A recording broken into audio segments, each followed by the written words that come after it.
તમે અમારો સ્વીકાર કરો.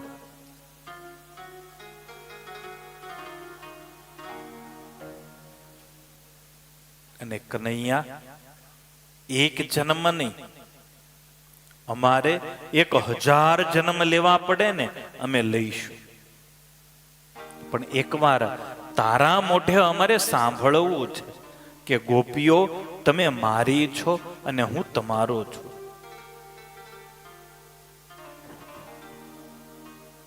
ભગવાનના મોઢે સાંભળવાની જીદ છે, તમે મારી છો. આ પ્રેમની પરાકાષ્ઠા છે. કોઈ આપણને એમ કે તું મારો છે, તું મારી છે, તો આપણને સહેજે આનંદ થાય. ભક્ત જીદ લઈને બેઠો છે ભગવાન પાસે કે હે પ્રભુ, એક વાર બોલ, એક વાર તારા મોઢે સાંભળવું છે કે હું તારો છું. અમે તો રોજ કેસેટ વગાડીએ છીએ, ત્વમેવ માતા ચ પિતા ત્વમેવ ત્વમેવ બંધુ ચ સખા ત્વમેવ, પણ તે કોઈ દિવસ રિસ્પોન્સ ના આપ્યો. આ તો એક તરફી પ્રેમ છે, અને એક તરફી પ્રેમની આવરદા કેટલી. આપણે તો રોજ એકનું એક ગાણું શરૂ રાખીએ જ છીએ. કોઈ દિવસ મૂર્તિએ કહ્યું તું મારો છે? જે દિવસે કહી દે એ દિવસે બેડો પાર.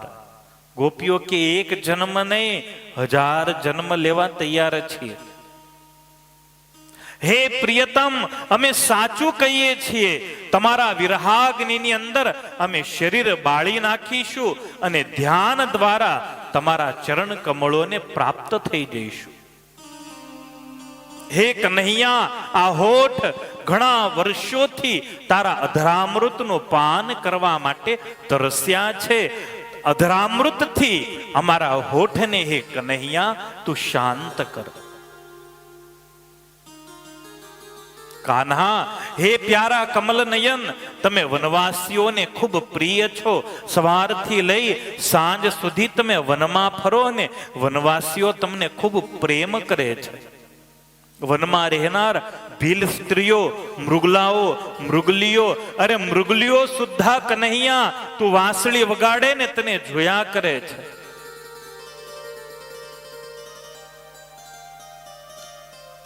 તમે એમને બહુ પ્રેમ કરો છો, માટે મોટા ભાગે કન્હૈયા તમે એમની પાસે જ વધારે રહો છો.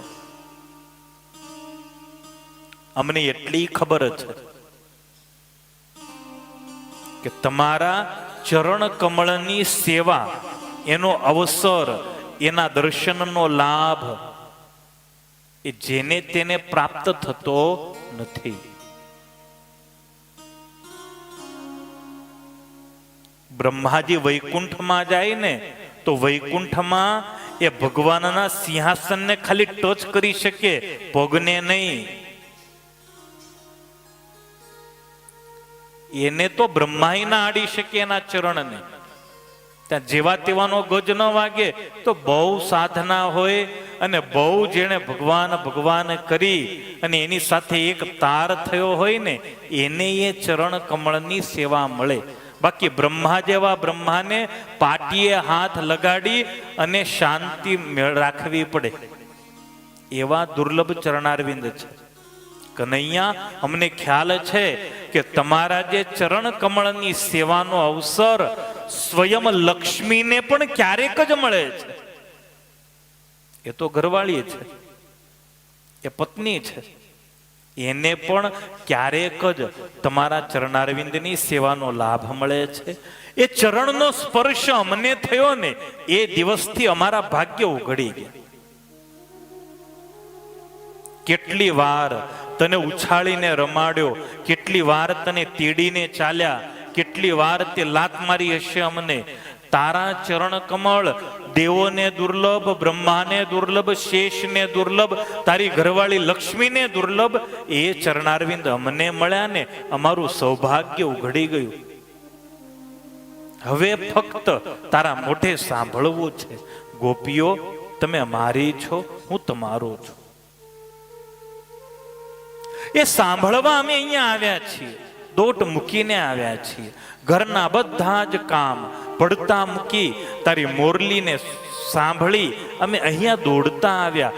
એનું શું કારણ? તો કનૈયા તારી મોરલીએ અમને બોલાવ્યા, અમને વિવશ કર્યા, અહીંયા આવવા માટે મજબૂર કર્યા. અમે તો બહુ સારી રીતે અમારા ઘરની અંદર હતા. એક કે હું રોટલો ઘડતી હતી, એક કે દીકરાને દૂધ પાતી હતી, એક કે સાસુના પગ દાબતી હતી.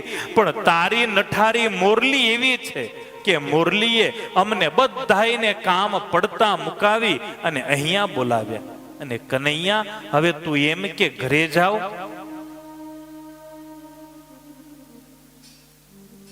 કનૈયા પાછા જવા માટે અમે ઘર નથી છોડ્યું. શુરવીર હોય ને એ ક્યારેય પાછું પગલું ન ભરે. એમાંય ભગવાનના માર્ગે આગળ ચાલ્યો પછી યાહોમ કરીને જ ચાલતો હોય. એને બધી જ તકલીફોની એને કલ્પના હોય જ કે આટલી આટલી ઉપાધિઓ આવવાની છે.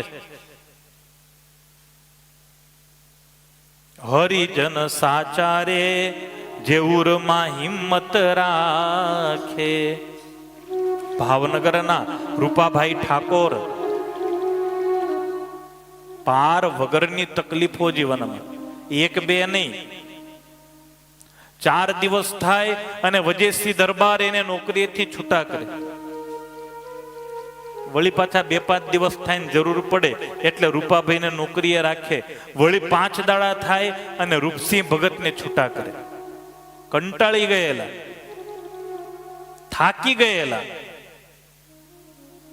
એમાં પણ કંઠી બહુ નડતી, તિલક ચાંદલો બહુ નડતો. માંસ ન ખાય, મટન ન ખાય, દારૂ ન પીવે, અણિશુદ્ધ સત્સંગના નિયમો પાળે. બધા વચેટિયા હોય, ઈર્ષાળુઓ હોય, એ દરબારને ચઢાવ્યા કરે. એટલે દરબાર વળી પાછા એ થોડાક અધૂરા કાનના હતા. અને રાજા હોય ને એનામાં અક્કલ થોડીક ઓછી હોય, થોડીક નહીં બિલકુલ જ ન હોય. આપણા નેતાઓ જેવું હોય. નેતાઓ એમની બુદ્ધિ એ કામ ન કરી શકે, આપણે વોટ આપીએ તો જ કામ કરે. રાજા વાજા ને વાંદરા. ચાણક્યજી એવું કે છે કે રાજા બહુ બુદ્ધિશાળી ન હોય અને જોઈએ નહીં તો આપણને ન ગાંઠે. તો આપણી અરજી વાંચે એવો જોઈએ, આપણી અરજી સાંભળે એવો જોઈએ, આપણી વાત સાંભળે એવો જોઈએ. જો બહુ દોડડાયો હોય ને તો કોઈનું ન સાંભળે અને નાખે આખું ગાડું કુવામાં. બાપુનું કામ એવું હતું, કોકે એટલે તરત જ રૂપસિંહ ઠાકોરને કહી દે કાલથી તમને છૂટા કરવામાં આવે છે. કંટાળી ગયા ભગત. ગઢપુર પત્ર લખ્યો મહારાજને કે મહારાજ થાક્યો, હવે થાક્યો.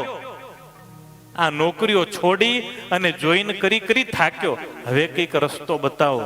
ત્યારે મુક્તાનંદ સ્વામીએ સરસ પદની રચના કરી અને પદો લખીને મોકલ્યા.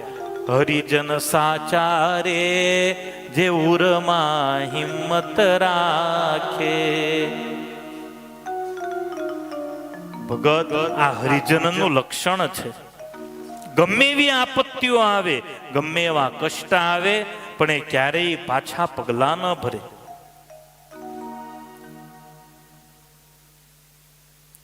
એના જીવન વિપતે વરતી રે કેદી દિન વચન નવ ભાખે.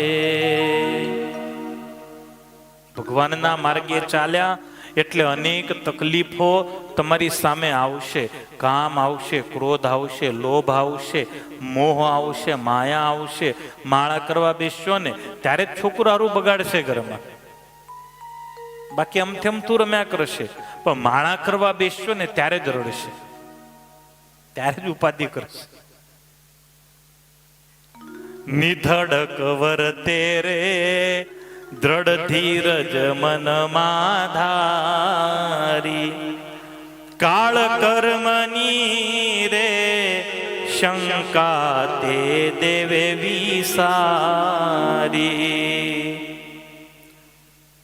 અને એમાંય સ્વામીએ બહુ મોટી વાત કરી. મોડું વેલું રે નિશ્ચય કરી એક દિન મરવું. સ્વામી કે મરવાની બીકથી તો ક્યારેય ભગવાન ન છોડવા.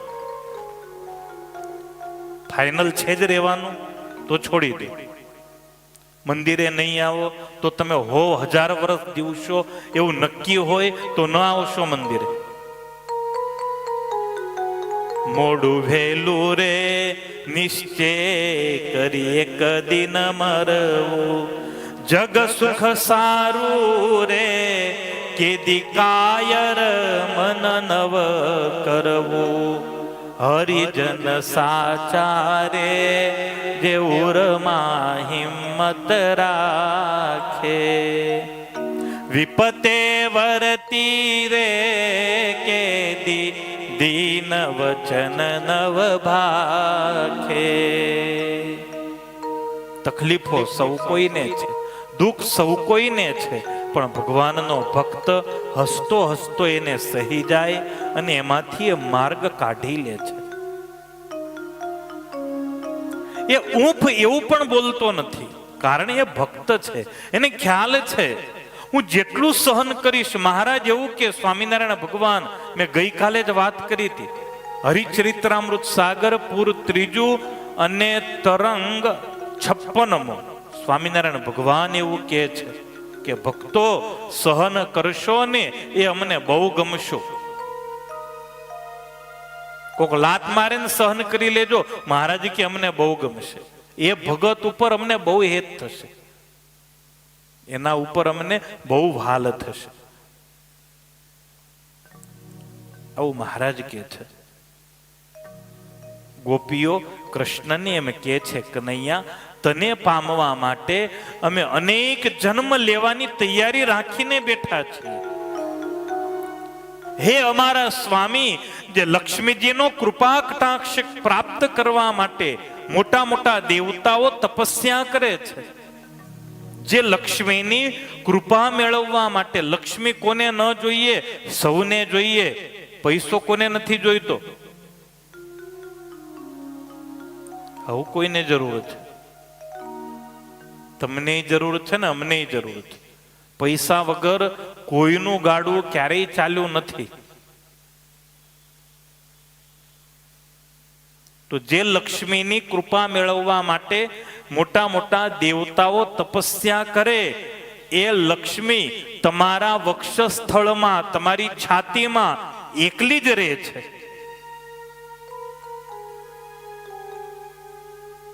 એને છાતીમાં વાસ મળ્યો, તમારા ચરણ કમળમાં નહીં.